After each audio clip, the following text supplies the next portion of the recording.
Bonsoir. Pour la chanson française, Paris sera toujours Paris, la plus belle ville du monde. Ce n'est pourtant pas la beauté parisienne qui retenait l'attention du monde entier cette semaine, mais plutôt les travaux du sommet pour un nouveau pacte financier mondial en présence des grands de ce monde, parmi lesquels Paul Biya. Le chef de l'État prenait personnellement part au conclave, renouant ainsi avec l'été parisien, 4 ans environ après son dernier séjour en terre française.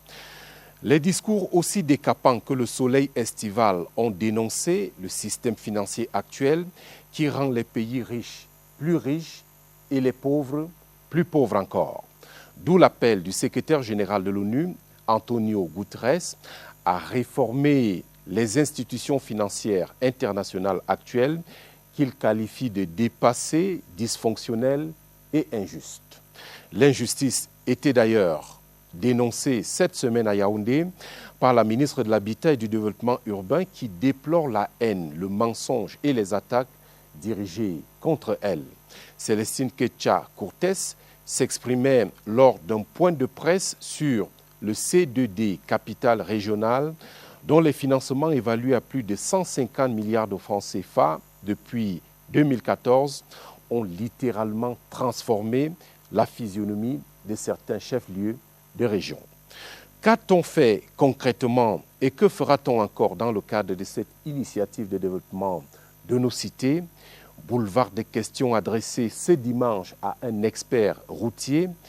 Audibert Christian est chef de mission de l'assistance à maîtrise d'ouvrage du projet C2D Capitale Régionale et c'est notre invité pour cette autre livraison d'actualité hebdo.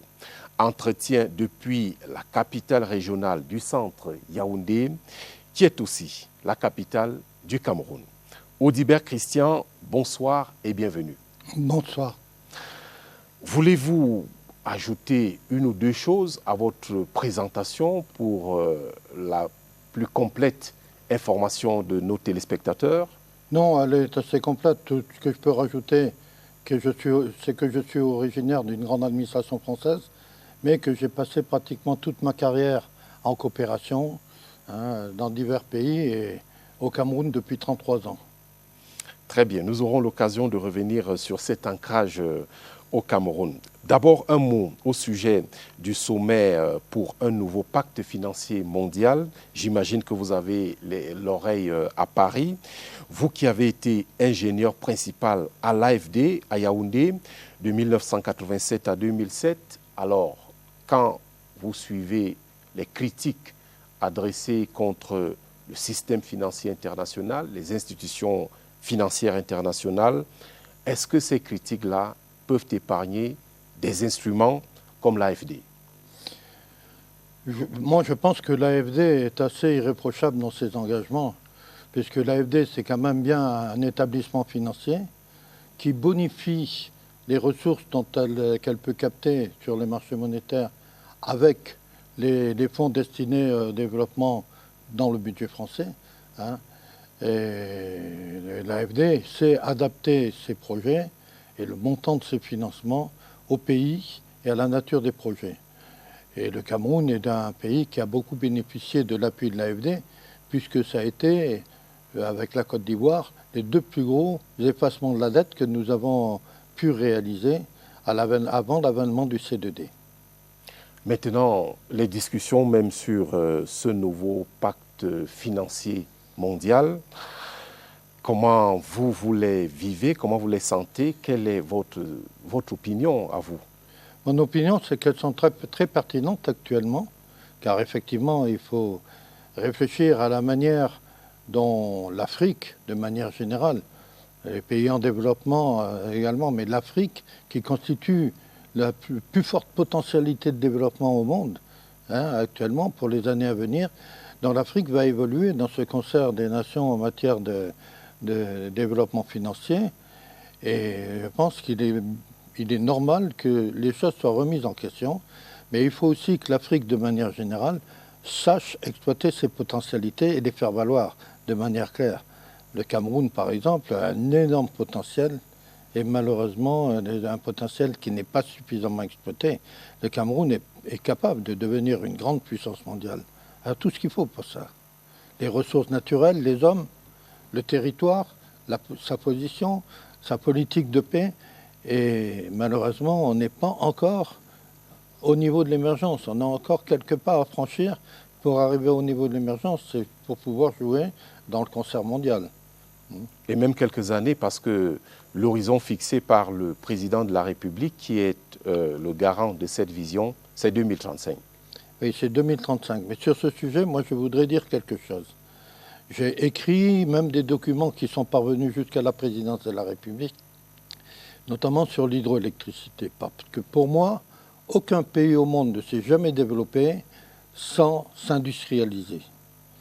Et le Cameroun doit évoluer vers l'industrialisation de manière plus nette. Et pour ça, il faut qu'elle exploite au maximum des potentialités son potentiel hydroélectrique. C'est le deuxième potentiel hydroélectrique d'Afrique, un des plus grands du monde.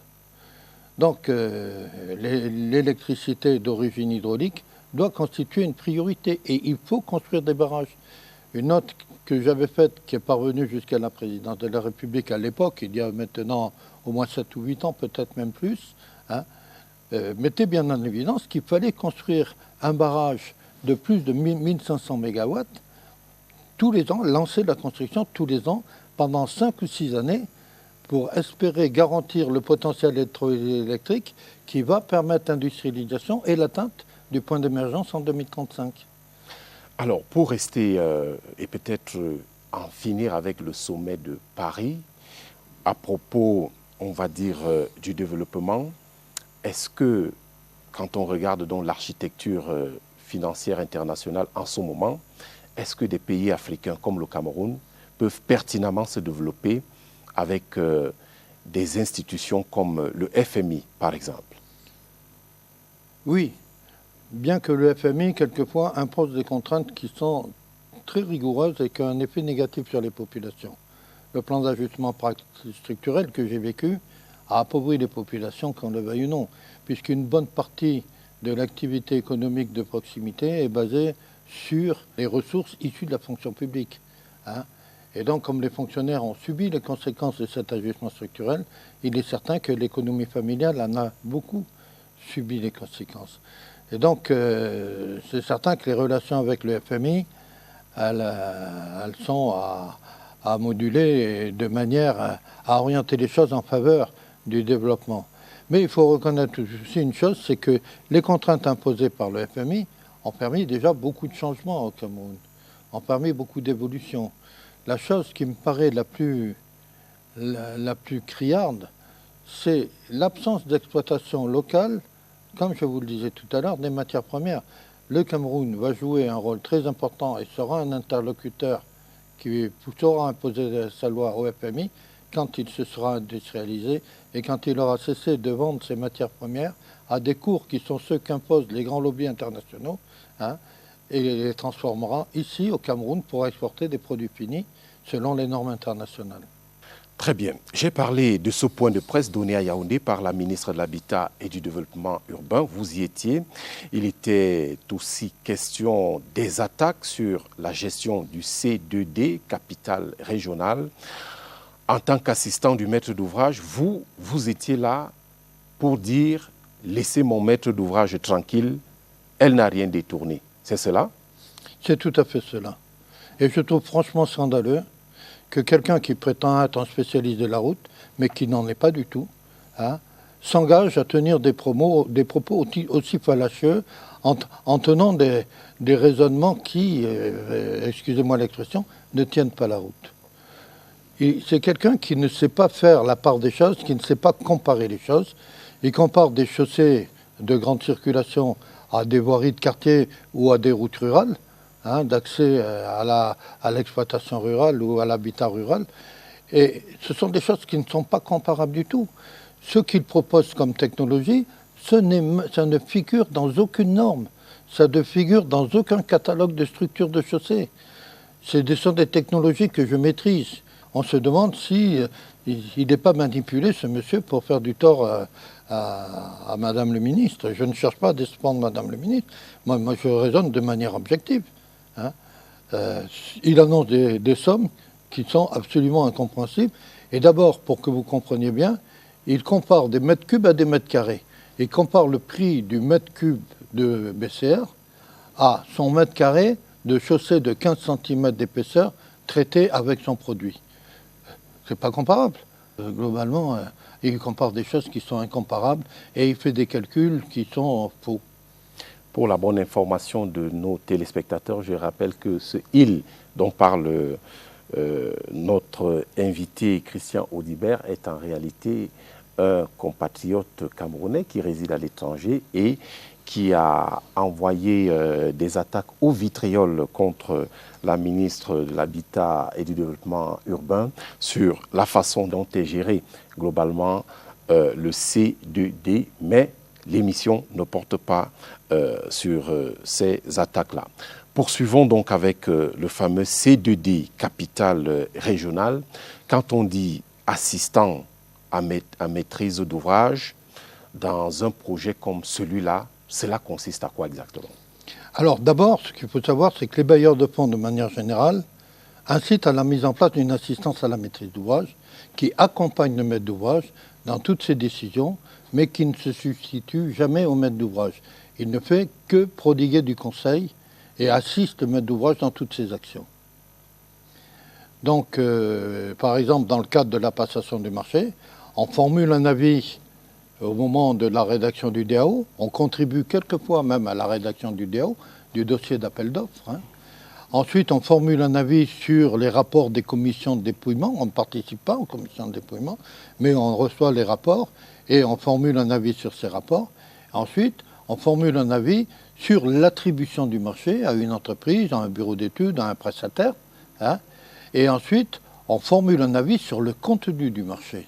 Donc, vous voyez, on formule les avis tout au long de la procédure, et ces avis sont destinés à l'Agence française de développement, qui, elle, va formuler des avis de non-objection pour engager les fonds du C2D sur la base des recommandations de l'AMO. Ça veut dire que s'il y a échec, vous en êtes également comptable? Oui, bien sûr. S'il y a des échecs, c'est peut-être qu'on n'a pas fait les bonnes recommandations, mais il faut dire aussi que quelquefois, l'AFD ou le maître d'ouvrage ne suivent pas nos recommandations. Et là, pour ma part, depuis que j'ai pris le chefariat de cette mission d'AMO, la seule fois où on n'a pas tenu compte de notre avis, on l'a payé ultérieurement. Et c'était quelle fois? Et à quel propos? C'était sur des marchés bien moins importants que les marchés de construction routière, où on a choisi des entreprises en dépit des avis de l'AMO, hein, pour lui confier le marché. Et il s'est avéré que ce qu'on avait prédit s'est réalisé, notamment une entreprise tchadienne qui est dans les plus grandes difficultés financières, qui était déjà dans les difficultés financières quand elle a pris ce marché. Et malheureusement, ce qu'on avait prédit est arrivé. L'entreprise n'arrive pas à finir son marché. Et lorsque vous dites « on a choisi », ce « on-là », c'est qui? Alors là, c'est l'AFD qui a donné un avis de non-aviation sur l'attribution à cette entreprise. Et il s'agit de quel marché exactement? De quelle activité? Le marché de la construction du marché au bétail et aux poissons à Garoua. Dans la ville de Garoua. Nous aurons d'ailleurs l'occasion de revenir aussi sur certains travaux conduits à Garoua.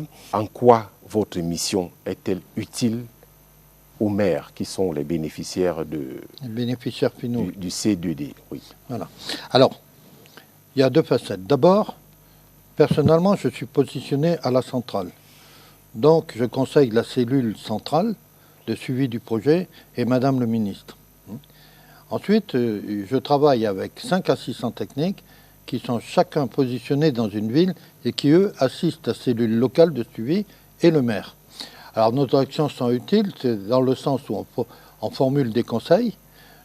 Tous ces assistants techniques sont des gens chevronnés, des Camerounais chevronnés, qui ont une longue expérience de la gestion urbaine, hein, et qui interviennent donc chacun dans un domaine bien spécifique. Alors, On assiste à cellules locales, on assiste beaucoup les maires, on donne beaucoup de conseils aux maires et on formule des avis sur toutes les actions. On met en garde le maire quand il est en train de prendre une décision qui peut poser problème ou on recommande au maire d'engager telle action qu'il n'a pas imaginé engager. Par exemple, encore sur Garoua, j'ai recommandé au maire, malheureusement décédé maintenant, au maire de gérer une très grande base de loisirs de 18 hectares qui va prendre une dimension régionale, c'est certain, de le gérer au travers d'une société d'économie mixte au lieu de la gérer, cette structure, en régie directe par la collectivité locale. Si l'assistance à maîtrise d'ouvrage se trompe ou donne de mauvais conseils qui finalement hypothèquent les résultats, comment ça se règle? Bon, pour l'instant, ça n'a pas été le cas, mais qui en paye le prix? La sanction, ça peut être le remplacement de cet assistant. Mais la façon dont l'assistance technique est organisée, il est difficile de donner les mauvais conseils parce qu'on travaille de manière concertée en permanence. Et dans nos rangs, on a l'expert routier que je suis, un ingénieur, un architecte urbaniste, un urbaniste, un spécialiste des finances locales et un environnementaliste. Et toutes ces personnes, quand quelqu'un écrit une note, lit cette note d'observation et l'amende. Et quand on produit une note, c'est vraiment la compilation d'avis avisés d'experts, chacun dans leur domaine. Il faut bien entendre que le maître d'ouvrage est responsable de sa décision. Il n'est pas obligé de suivre l'avis de son assistance. L'assistance n'a pas pouvoir d'imposer des choses. Il ne formule que des recommandations. Très bien. À propos de votre maître d'ouvrage, qui n'est autre que le ministère de l'Habitat et du Développement urbain, je voudrais vous proposer d'entendre la ministre Célestine Kétia-Cortés qui donnait, je l'ai dit, durant la semaine, un point de presse à Yaoundé sur les résultats, les réalisations du C2D Capitale Régionale. Voici un extrait de sa déclaration. Grâce à un financement de 81 milliards de francs CFA, le projet C2D Capitale Régionale 1 a transformé considérablement la physionomie des villes de Bafoussam, Bertoua et Garoua. La mobilité urbaine s'est accrue à la faveur de la réhabilitation d'une soixantaine de kilomètres de voirie, soit 20 kilomètres à Bafoussam, 18,5 à Bertoua, 19,73 km à Garoua. Les voiries réalisées à l'aide des technologies durables utilisées, telles que le béton compacté au rouleau et pavé à effet tridimensionnel, contribuent à changer, il faut le dire, l'image de ces trois villes. Ce projet, au-delà de la mobilité urbaine, vise également, il faut le relever, la relance économique locale. C'est dans cette optique que le marché A, le marché Casablanca et la salle polyvalente de la communauté urbaine de Bafoussam ont été reconstruits. Il en est d'ailleurs de même du marché historique, marché Mokolo, marché central de Bertoua, ainsi que le centre commercial de l'ancienne gare routière de la même ville, qui présente désormais fière allure. Alors qu'à Garoua, un vent de modernisation a soufflé dans la ville, ainsi que sur les marchés yélois, Béac et le marché bétail et poissons. En complément, les volets voirie et équipements marchands, les villes Bafoussam, Bertoua et Garoua ont gagné en termes d'attractivité grâce à la construction et à la réhabilitation des jardins publics, parcs, restaurants et parcours santé. Les actions menées dans le cadre de C2D Capitale Régionale 1 ont contribué à l'amélioration du niveau de services offerts aux populations. À cet effet, nous pouvons mentionner l'implantation de 300 lampadaires dans les points d'insécurité des villes bénéficiaires, l'amélioration de 45 latrines et l'équipement de 835 tables-bancs dans des écoles. D'autres infrastructures ont été réalisées, à savoir 4 terrains multisports, 4 passerelles piétonnes, 4 plateformes pour bacs à ordures, De nombreux kiosques à eau ont été ainsi construits dans ces villes bénéficiaires. Une manière de bilan du C2D capitale régionale. Alors le bilan, il est parfaitement positif à tous les niveaux. D'abord, si vous êtes allé à Berthoua, à Bafoussam ou à Garoua récemment, vous avez vu l'état des routes, c'est-à-dire le paysage urbain s'est complètement transformé. Mais non seulement le paysage urbain s'est transformé, mais vous voyez la population des villes croître encore. À Berthoua, par exemple, la croissance est évidente. Et vous voyez que l'activité économique est en train de se développer aussi, car vous avez de plus en plus d'animation. Et puis, un phénomène très marquant, c'est qu'on voit revenir les taxis jaunes, alors qu'on n'avait plus que des mototaxis. Et ça, c'est quand même significatif, déjà de l'état des routes, mais aussi de l'activité économique. Donc, sur ce plan-là, on peut dire que c'est parfait. Mais il faut regarder aussi sur les aspects institutionnels. Les municipalités concernées ont bénéficié de l'appui constant de l'AMO, dans le cadre du renforcement des capacités, d'un volet qui s'appelle renforcement des capacités. Et actuellement, nous sommes en train de boucler, on en est à peu près à la moitié, un programme de formation qui est destiné aux décideurs municipaux, mais aussi à leur cadre, qui renforce progressivement les capacités de gestion de ces collectivités locales.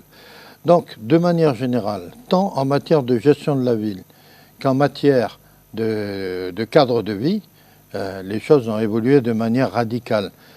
En accompagnant les voiries, en accompagnement des voiries, on a des nouveaux équipements marchands, de très beaux marchés. À Bafoussam, par exemple, le marché A est un marché qui est magnifique.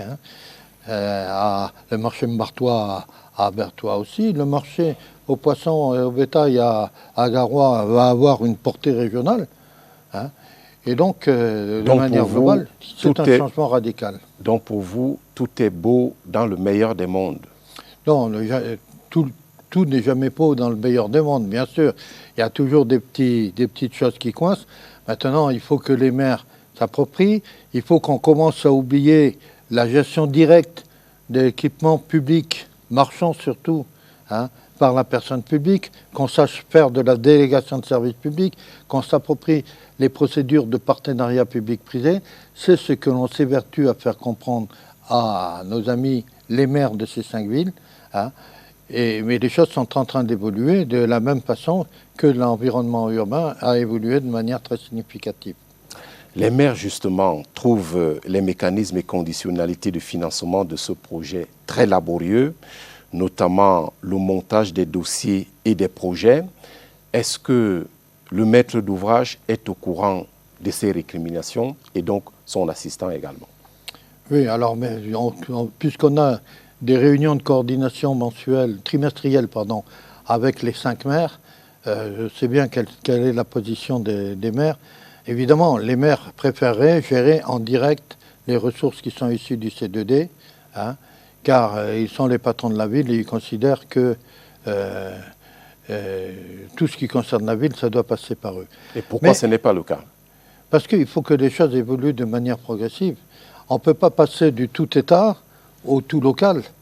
Il faut que les choses se fassent de manière progressive, comme cela s'est fait pour les 2 grandes villes qui sont matures maintenant, de Douala et de Yaoundé, où les collectivités ont pris leurs compétences en charge de manière efficace, de manière progressive. On ne peut pas passer du rien à tout du jour au lendemain. Il faut bien qu'il y ait des formations, de l'organisation, et puis il faut qu'on apprenne à gérer les marchés publics de manière efficace et objective. Donc on est encore dans une situation où la position d'un maître d'ouvrage central est encore nécessaire, surtout pour les gros équipements. Mais il faut quand même savoir... Et vous faites quoi de la décentralisation? Donc c'est ce que je voulais dire. Il faut quand même savoir que tous les équipements marchands, les espaces publics et les équipements de proximité, tout ça, c'est de la compétence des maires. C'est de la maîtrise d'ouvrage déléguée, à partir du C2D, vers les maires. Donc, les seules choses qui n'ont pas été gérées, qui ne sont pas gérées par les maires, ce sont les voiries, où là, ce sont des très gros marchés qui nécessitent quand même de grosses compétences. Ou bien alors, il faudrait multiplier ces compétences dans les 5 villes, ce qui représenterait beaucoup de délégations de fonctionnaires de l'administration centrale vers chacune de ces villes. Pour l'instant, on est dans un processus de valorisation, de validation de la décentralisation qui se fait de manière progressive, mais qui va aboutir à très brève échéance, comme c'est le cas déjà pour Yaoundé et Douala. Le déblocage des fonds est une autre paire de manches. Pourquoi compliquer autant les choses alors que le C2D prétend aider les maires et les mairies à se développer? Alors, c'est le principe du C2D en lui-même. Le C2D, c'est un contrat qui permet de mettre en œuvre les résultats de l'effacement de la dette. Mais la dette était constituée auprès d'organismes comme l'AFD, la Banque de France, etc., mais principalement de l'AFD. Et l'AFD, qui est un établissement financier, ne pouvait pas effacer sa dette, sinon elle faisait faillite. Hein. Donc, c'est le Trésor public qui se substitue à l'AFD pour restituer à l'État camerounais les remboursements de prêts qu'effectue le gouvernement camerounais. Et donc, en définitive, c'est l'argent du contribuable français qui part sous forme de dons, de subventions plutôt, hein, vers l'État camerounais. Donc, il est normal que les dispositions pour garantir la monétisation... Il y a aussi des fonds de contrepartie. Oui, mais les fonds de contrepartie ne concernent que des choses qui sont vraiment hors du programme, hein, principalement la fiscalité, et puis aussi quelques actions, par exemple la rémunération de certaines personnes par des indemnités, et puis actuellement, bon, les fonds de contrepartie qui concernent l'achèvement du premier projet de capitale régionale, hein, du 1er janvier 2023 jusqu'au 31 décembre 2023, ce sera les fonds de contrepartie qui permettront de faire fonctionner le CR1, mais il faut reconnaître que les dépenses de fonctionnement sont maintenant très réduites, sont basculées sur le CR2 et peut-être bientôt sur le CR3. Et donc c'est ce que vous dites là qui justifie qu'on serre tant les vannes pour le déblocage des fonds? Non, le déblocage des fonds, alors il y a deux choses. Il y a l'approbation du budget, hein, le budget annuel est approuvé par le bailleur de fonds, hein, il y a de nombreuses tractations, de nombreuses discussions, et on finit par mettre en place un budget qui est un budget central et 5 budgets locaux, hein, qu'on appelle le PTAB, le programme de travail annuel budgétisé, hein, et donc ça débouche sur un avis de non-objection de l'AFD. Mais ensuite, il y a des conventions qui mettent en place chacun de ces financements. Ce n'est pas un financement, ce sont plusieurs financements. Et chacune des conventions prévoit, comme dans toutes les conventions de bailleurs de fonds, des conditions suspensives à la mise en place du premier versement et puis quelquefois la mise en place de certains versements suivants. Mais c'est principalement sur le premier versement. Donc les complications, il n'y en a pas eu beaucoup. On en a une actuellement qui concerne la ville de Bamenda. Les plaintes des entreprises ne vous parviennent pas tant que ça? Des entreprises? Les entreprises qui sont en charge des travaux. Ah non, ça c'est autre chose. C'est les délais de paiement, mais ça ne concerne plus le bailleur de fonds là. Les entreprises qui sont en charge des travaux, elles ont quelquefois des délais de paiement rédhibitoires, et ça provient de plusieurs causes. Déjà, il faut valider les décomptes des entreprises. Donc déjà, le maître d'œuvre, qui est une personne de droit privé, qui valide les décomptes, a un délai qui lui est attribué. Quelquefois, ces délais sont dépassés parce qu'il y a des allers-retours entre l'entreprise et le maître d'œuvre. Ensuite, il y a le maître d'ouvrage, hein, le chef du service du marché, comme on l'appelle dans la terminologie camerounaise, dans le code des marchés camerounais, qui doit valider ces décomptes. Et ensuite, le décompte part au Trésor public. Et les plus gros retards, il faut bien le constater, ces dernières années, ça provient du temps passé au Trésor public. Pour différentes raisons. D'abord, il n'y a pas assez de ressources, parce qu'il faut bien dissocier la trésorerie et la comptabilité budgétaire. Hein, quand je vous parle de la validation du budget, c'est du ressort de l'ordonnateur, du maître d'ouvrage, comme on l'appelle. Mais dès qu'on parle de paiement, c'est du ressort du Trésor public.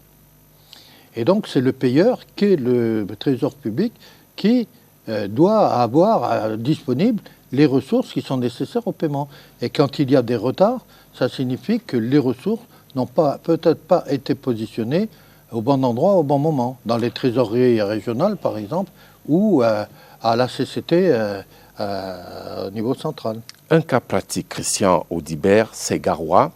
Les travaux ont piétiné et leur qualité suscite des critiques, notamment le parc boisé construit face à l'hôtel La Bénoué. Pourtant, vous vantez la qualité, le coût et les délais des travaux réalisés dans le cadre du C2D. Qu'est-ce qu'il faut comprendre? Que c'est de la propagande? Non, alors on n'a jamais vanté la qualité des travaux réalisés sur le parc boisé.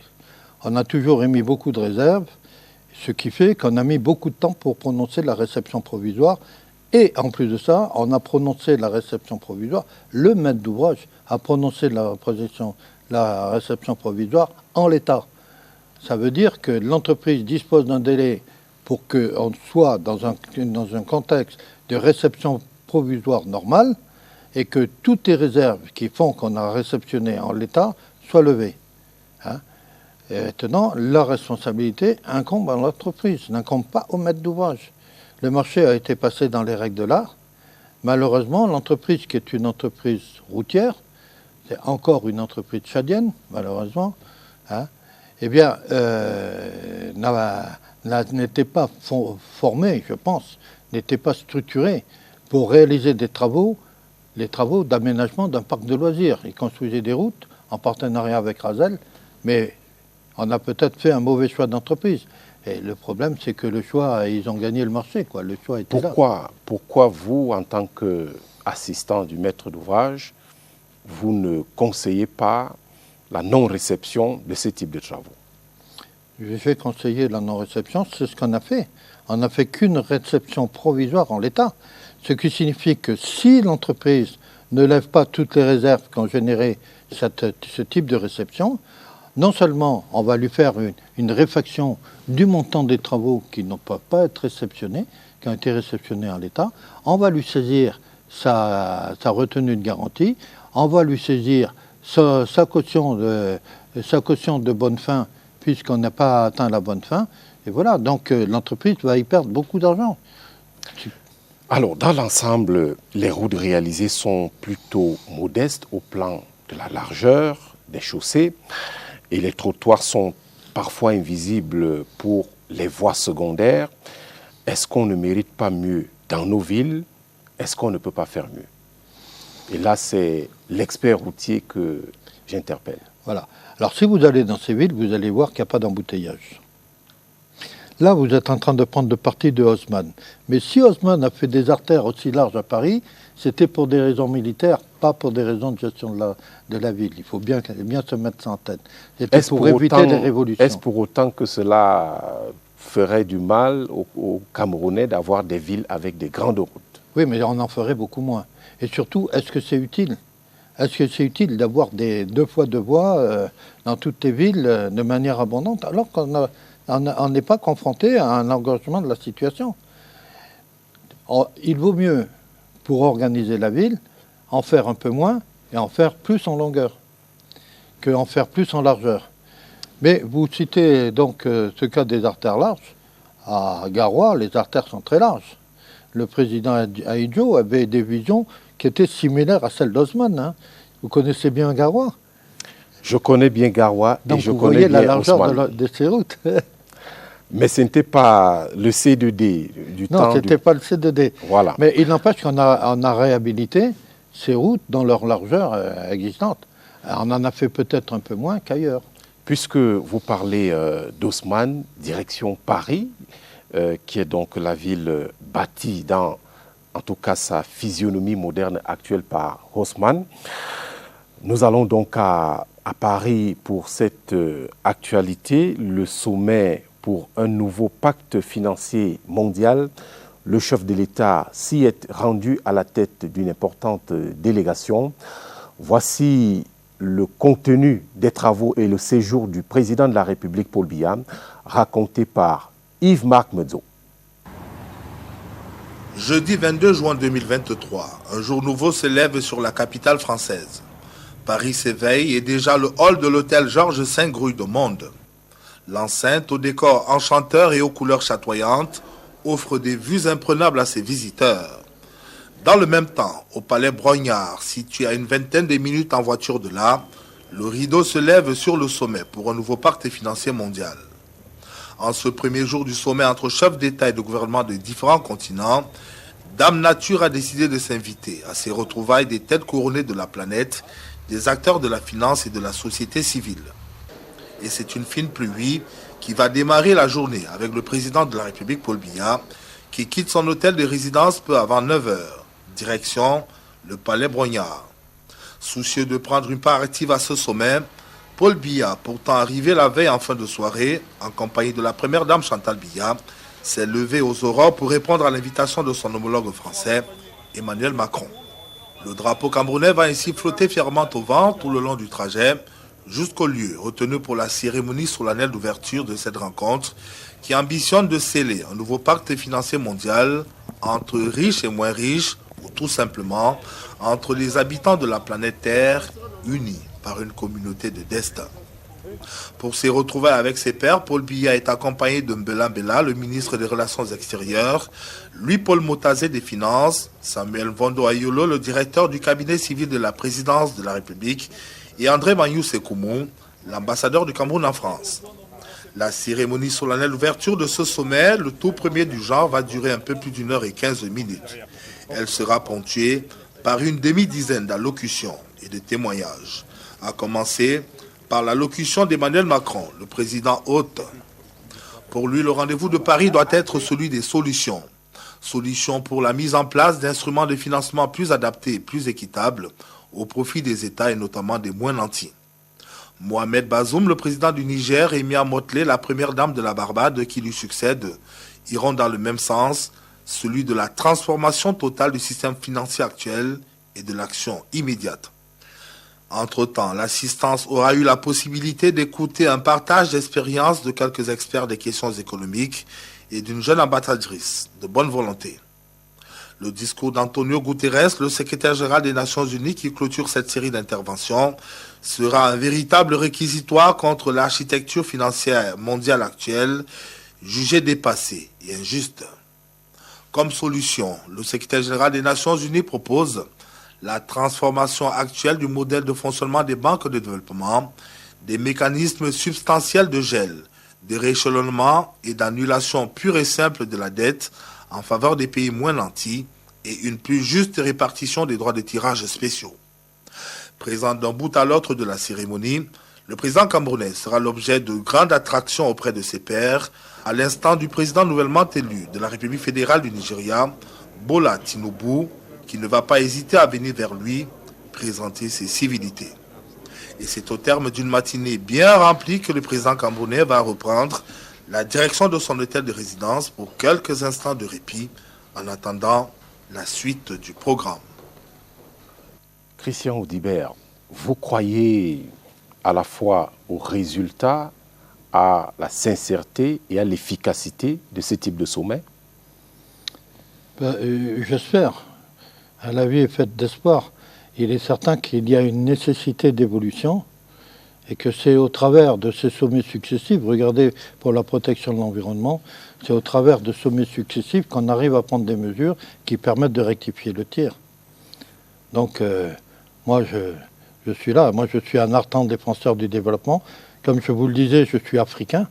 Je suis arrivé, j'étais tout petit en Afrique et depuis j'ai essentiellement travaillé en Afrique et j'espère que l'Afrique va tirer parti de cette évolution de la finance internationale. Christian Audibert, l'Africain, alors parlez-nous un peu de la technologie à béton compacté au rouleau BCR, utilisée à Bafoussam, mais aussi à Bertois et à Garoua, et qui fait tant de vagues. Bon, avant de vous parler de ça, vous me permettrez de revenir sur un petit sujet. Tout à l'heure, quand vous m'avez interrogé sur l'attribution à une entreprise du marché aux poissons à Garoua. À Garoua, c'est ça. Vous m'avez dit qui est responsable de ça. Je vous ai répondu, c'est l'AFD qui a donné la non-objection. Vous voulez rectifier votre réponse? Non. Ce que je voudrais dire, l'AFD a donné son avis de non-objection sur une proposition faite par le maître d'ouvrage. Et sur un dossier qui était parfait, mais qui avait fait l'objet d'un avis négatif de la part de l'AMO. L'avis négatif résulte d'informations qu'on avait, mais qu'on ne pouvait pas divulguer, de la situation financière de cette entreprise notamment. Et en l'occurrence, le maître d'ouvrage, c'était le maire. Le maire décédé. Très bien. Et lui, il s'est appuyé sur le dossier dans lequel il n'avait pas trouvé de vague. On a essayé de lui faire comprendre qu'il y avait des choses qui clochaient du côté de cette entreprise, mais il ne pouvait pas non plus prendre des décisions qui auraient mis en évidence qu'il était allé faire un peu d'espionnage pour savoir au Tchad qu'est-ce qui se passait. Très bien. Maintenant, répondez à ma question, s'il vous plaît, sur le BCR. Alors, le BCR. Le BCR, c'est une technologie routière qui n'est pas nouvelle. Contrairement à ce que certains veulent savoir, c'est une technologie qui est née au Canada, car le gouvernement de Jean Chrétien, dans les années 80, a, face à la problématique que posaient les routes à base de produits bitumineux, d'une part à cause du climat et d'autre part à cause de l'importante circulation de grumiers, comme vous savez que le Canada c'est un pays de forêt comme le Cameroun et qu'il y a beaucoup de grumiers qui abîmaient les routes, donc a mis en compétition sur le principe, non pas sur des marchés, les cimentiers et les bitumiers. Et les cimentiers du Canada, conduits par Lafarge Canada, ont proposé une solution qui était issue du béton compacté au rouleau pour la construction de barrages, les barrages poids. Et cette solution, c'était une adaptation donc, de ce BCR à un usage routier. Donc avec beaucoup d'évolution, mais c'est selon le même principe. C'est-à-dire qu'on a un matériau qui n'est pas un matériau de maçon, qui est un matériau meuble que l'on transporte dans des camions belles, que l'on met en œuvre avec des principes qui sont ceux des travaux publics routiers, pas des travaux de maçonnerie, et que l'on compacte exactement comme si on compactait un matériau à base de bitume. Et donc le Canada, à ce moment-là, le gouvernement de Jean Chrétien a pris une décision du gouvernement qui privilégie le recours à des routes à base revêtues de béton compacté au rouleau. Ça remonte dans les années 80. Quel est leur avantage?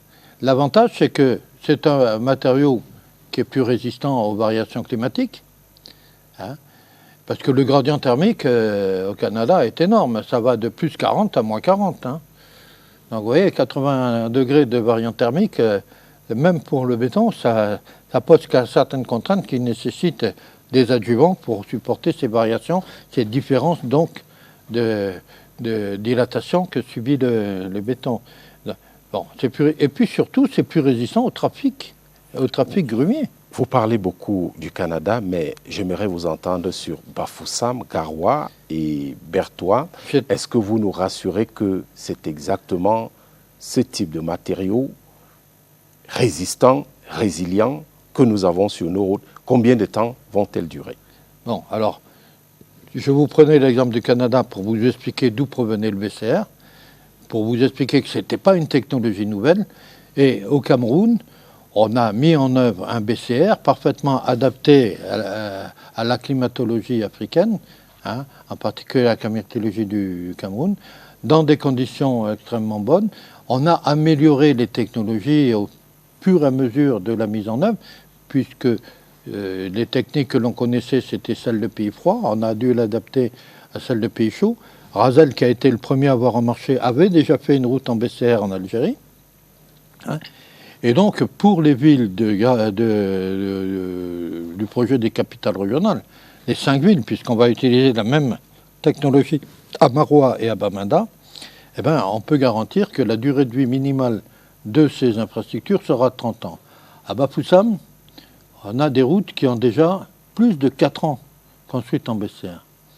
Une route en bitume de plus de 4 ans, elle commence à avoir pas mal de défauts. Celles-là, elles sont toujours identiques à ce qu'il y avait. Les mêmes fissures, puisqu'un béton, ça fissure, mais ce n'est pas préjudiciable, la fissuration dans le béton compacté rouleau. Et puis, elles sont là, toujours intactes, durables, et elles ne nécessitent pratiquement pas de maintenance. Si on vit encore assez longtemps, dans 100 ans, on va se donner rendez-vous, et je vais vous parler des routes en BCR qu'on a construites au début des années 2020 au Cameroun. Rendez-vous dans 100 ans, Christian Audibert, ce sera certainement sur un plateau dans l'au-delà. Voilà. Alors, la passation des marchés dans le cadre du C2D capitale régionale n'est pas épargnée de critiques. Est-ce que vous pouvez affirmer la main sur le cœur que le maître d'ouvrage que vous assistez n'a pas la même mise sur les attributions et que tout est transparent. Oui, tout est obligatoirement transparent. Et le maître d'ouvrage n'a pas la même mise sur les attributions. Pour la bonne raison, c'est qu'il y a tout un tas d'institutions qui formulent un avis, qui conduisent à l'attribution. Déjà, au moment de... Alors, je vous ai parlé tout à l'heure de l'intervention de l'AFD par des avis de non-objection sur la base des avis formulés par l'assistance à maîtrise d'ouvrage. Hein, à partir de l'élaboration du DAO jusqu'à la finalisation du marché résultant de tout le processus, hein, l'AMO et l'AFD sont fortement impliqués. Mais il y a aussi le dispositif camerounais. Ce sont des commissions de marché camerounaises qui interviennent, les commissions locales dans les 5 villes, hein, et puis la commission du MINDU au niveau du ministère, avec l'intervention en cas de conflit entre le maître d'ouvrage et les commissions, des différentes commissions compétences au MINMAP. Donc tout le processus est respecté. Il faudrait vraiment qu'il y ait beaucoup de personnes à convaincre de faire ce qu'on n'a pas envie de faire, qu'ils soient convaincus pour qu'on arrive à une attribution qui soit à côté de la plaque. Donc tout ce qu'on lit là, évoquant d'éventuels détournements ou la manipulation des marchés, ainsi de suite, c'est du vent. Oui, c'est du vent. Comme je vous le disais tout de suite, c'est une très mauvaise approche. Surtout que ce n'est pas sur l'attribution qu'il intervient, ce monsieur, c'est sur le choix de la technologie. Donc c'est en amont du marché. Alors, sans vouloir défendre Madame le ministre actuellement en poste, ce n'est pas elle qui a accepté de construire des routes en BCR. C'est son prédécesseur. Mais je vous ai expliqué lors de la conférence de presse que le choix du BCR résulte d'une étude que j'ai moi-même réalisée sur financement de la Banque mondiale et à la demande de la Banque mondiale, hein, à la sortie du programme sectoriel des transports, hein, qui, à travers d'une analyse multicritère qui a examiné tout ce qu'on pouvait réaliser comme chaussée durable, a ciblé 2 technologies. La première, c'est le BCR, et la deuxième, plus marginale, parce qu'elle est limitée en vitesse de roulement, et elle est plus coûteuse que le BCR, c'est la technologie des pavés à effet tridimensionnel, éventuellement assortie d'une chaussée drainante. Dites-moi un peu, Monsieur Audibert, vous qui êtes, on va dire, dans les projets et dans les affaires depuis beaucoup de temps. Beaucoup d'années. Depuis beaucoup d'années, précisément. Est-ce qu'il y a systématiquement de la corruption et des détournements? Bon, je ne peux pas dire non, bien sûr. On connaît bien le Cameroun, on sait bien qu'il y a de la corruption, on sait bien qu'il y a des détournements de fonds, c'est visible. Mais quand les bailleurs de fonds interviennent, alors ce qu'il faut dire d'abord, c'est que les plus gros financements sont bien souvent apportés par les bailleurs de fonds. Et quand les bailleurs de fonds sont présents, je ne pense pas qu'il puisse y avoir beaucoup de corruption et beaucoup de détournements. J'ai moi-même sévi pendant 10 ans au sein de l'Agence française de développement de Yaoundé. J'avais passé 8 années auparavant au sein de la communauté urbaine de Douala. Je peux vous dire que quand c'est un financement de bailleurs de fonds, les gens font très attention.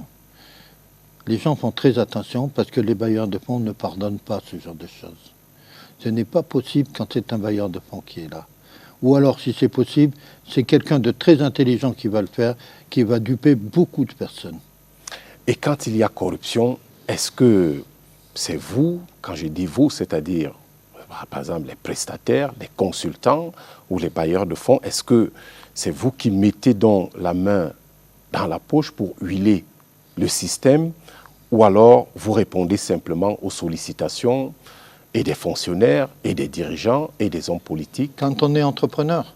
Quand on est entrepreneur, si vous voulez. J'ai été entrepreneur, puisque j'étais le directeur général de Géoport pendant 8 années. Hein, et je sais très bien qu'il y a des moments où on est obligé de mettre la main à la poche. Mais ce n'est pas pour les attributions de marché. J'avais pas beaucoup de problèmes, puisqu'on était les meilleurs en matière de forage à l'époque, et en matière de géotechnique, de fondation profonde. Donc les marchés, on les gagnait de manière naturelle. Mais pour se faire payer, on ne pouvait pas se faire payer sans être obligé de céder quelques petits avantages à ceux qui signaient l'ordre de nous payer. Et ça, vous le feriez encore si vous aviez à le faire? Non, je ne le ferai pas. Je ne le ferai que si j'étais contraint, si c'était un problème de survie pour l'entreprise. Très bien. Christian Audibert, je vais vous inviter à suivre le dernier élément de cette émission. Cette semaine, le Premier ministre chef du gouvernement a présidé un conseil de cabinet.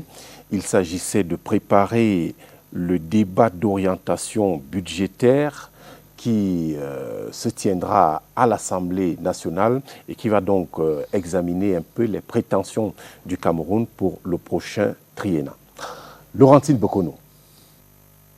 Un document de vision de développement du Cameroun existe, c'est la SND 30, mais ce sont les financements qui manquent le plus du fait de la conjoncture économique internationale. Pour faire face, le gouvernement se propose d'agir sur quelques leviers essentiels. Les grandes articulations, c'est qu'il faudra maîtriser les ressources budgétaires, mais également rationaliser les dépenses budgétaires.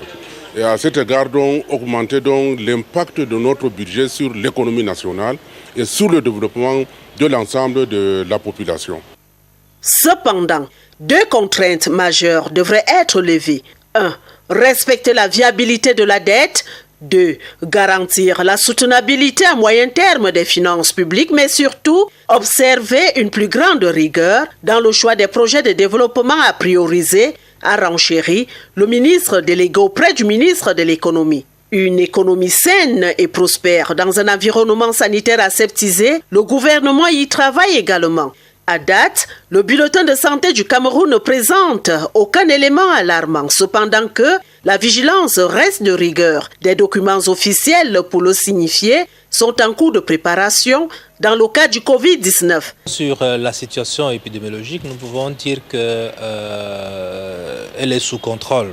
C'est pour cela que nous avons suggéré au gouvernement d'étudier la possibilité de lever les 13 mesures qui avaient été édictées depuis le 17 mars 2020. Le débat d'orientation budgétaire en attente vise à échanger avec le Parlement sur les hypothèses économiques, les grandes orientations et priorités budgétaires à court et moyen terme. Il est encadré par le Code de transparence et de bonne gouvernance ainsi que par le régime financier de l'État et des autres entités publiques. Christian Audibert, terminons peut-être par vous-même. Vous avez dit environ 34 ans de vie au Cameroun. Est-ce qu'on peut considérer, pour reprendre une expression des Camerounais, que vous comprenez déjà le Cameroun? Oui, je pense comprendre le Cameroun. Et le fait que je sois resté aussi longtemps, ça m'a permis de voir évoluer beaucoup de choses, y compris des choses que j'avais initiées moi, à certaines étapes de ma carrière. Et ça m'a permis de voir que rien n'est jamais gagné au Cameroun, qu'il faut se battre sans arrêt pour que les choses évoluent de manière effective. Mais vous avez raison, je pense que je comprends bien le Cameroun. Alors, quelle est l'idée que finalement vous vous faites et que vous garderez de ce pays? Pour l'instant, l'idée que je me fais de ce pays, c'est que c'est l'un des pays qui a la plus forte potentialité d'Afrique, compte tenu de la nature de ses richesses naturelles, des minerais, du bois, de l'agriculture, de l'élevage, de la pêche, du pétrole même. Hein. Et donc, il y a beaucoup de choses qui permettraient d'enrichir le Cameroun. Il y a un énorme potentiel humain. C'est un pays peuplé, avec des gens qui travaillent et qui sont bien formés, ce qui n'est pas le cas dans tous les pays d'Afrique. Hein. Et avec toutes ces potentialités, et puis je vous disais tout à l'heure, le deuxième potentiel hydroélectrique d'Afrique, ça permettrait vraiment de développer l'industrie. Et comme je vous le disais tout à l'heure aussi, aucun pays ne s'est développé sans s'industrialiser. Il faut que le Cameroun arrête de vendre ses matières premières aux cours qui sont imposés par les grands lobbies internationaux, hein, et qu'il transforme la majorité de ces matières premières sur place, selon des normes internationales, en partenariat avec des industriels internationaux, pour investir le marché international, non pas avec des matières premières qui fluctuent sans arrêt, hein, au gré de ce qu'on veut bien nous acheter, ce que nous produisons, hein, et produire des produits finis qui, eux, bénéficient d'une main-d'œuvre moins élevée que dans les pays du Nord, qui bénéficient de la présence d'énormément de produits, que ce soit des minerais, du bois ou tout ce qui peut entrer dans l'agroalimentaire. Et je pense que le Cameroun atteindra beaucoup un niveau de développement supérieur à celui de la Côte d'Ivoire, parce que la Côte d'Ivoire a bien compris ça.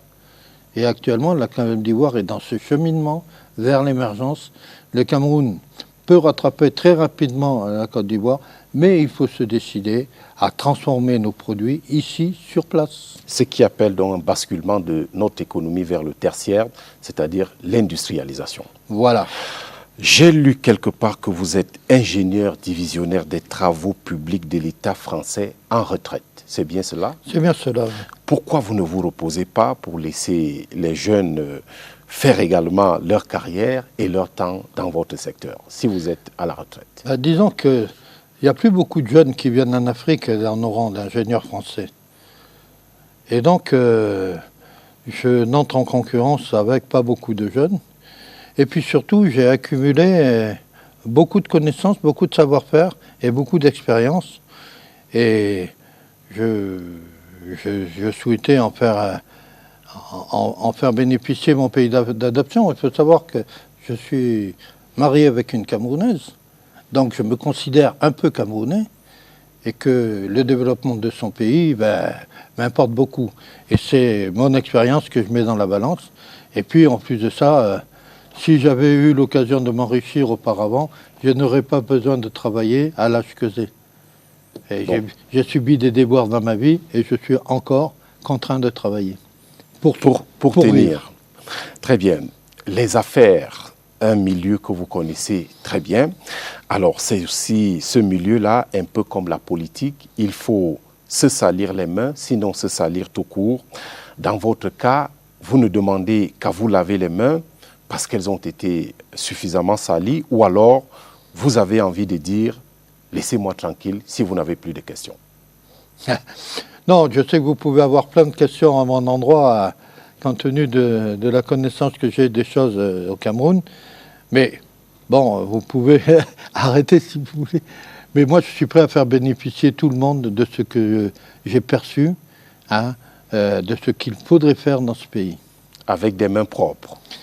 J'ai toujours eu les mains propres. Toujours, je ne me suis jamais mouillé. Je pourrais vous raconter des anecdotes qui vous montreraient que je ne me suis vraiment jamais mouillé. Il vaut mieux se séparer sur de telles certitudes qui vont inspirer la jeunesse camerounaise actuellement en vacances. Audibert Christian, chef de mission de l'assistance à maîtrise d'ouvrage du projet C2D Capitale Régionale, merci d'avoir honoré ce rendez-vous de la CRTV. C'est moi qui vous remercie. Merci mesdames et messieurs d'avoir regardé cette édition d'Actualité Hebdo qui s'achève maintenant. Faites attention à vous et prenons grand soin de notre cher et beau pays, le Cameroun. Bonsoir.